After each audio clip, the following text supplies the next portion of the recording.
नाशिकमध्ये अल्पवयीन मुलीवर 15 वर्षीय अल्पवयीन मुलानं अतिप्रसंग करण्याचा प्रयत्न केल्याचा धक्कादायक प्रकार उघडकीस आलाय।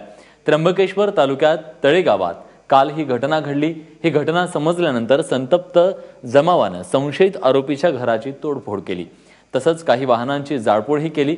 पोलिसांनी संशयित मुलाला अटक केली आहे। दरम्यान या घटनेचे पडसाद रात्री नाशिक शहरात उमटले।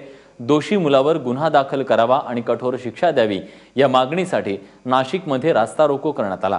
सध्या परिस्थिती नियंत्रणात असली तरीही आजही लोक संतप्त आहेत।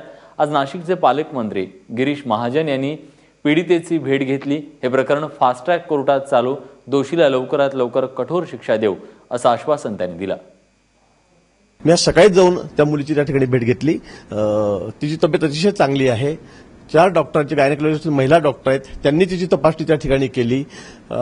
तिच्यावर अतिप्रसंग करण्याचा प्रयत्न झालेला आहे। तिच्यावर अतिप्रसंग त्या ठिकाणी झाला नाही, कुठलाही बलात्कार त्या ठिकाणी झाला नाही असं डॉक्टरचे सगळे डॉक्टर्स मला त्या ठिकाणी आताही भेटलेत। मी त्यांची त्या ठिकाणी भेट घेतली तरी त्या नराधमाने हा प्रयत्न केला, परंतु सुदैवाने आपल्या सर्वांच्या सुदैवाने हा प्रसंग तिच्यावर घडलेला नाही।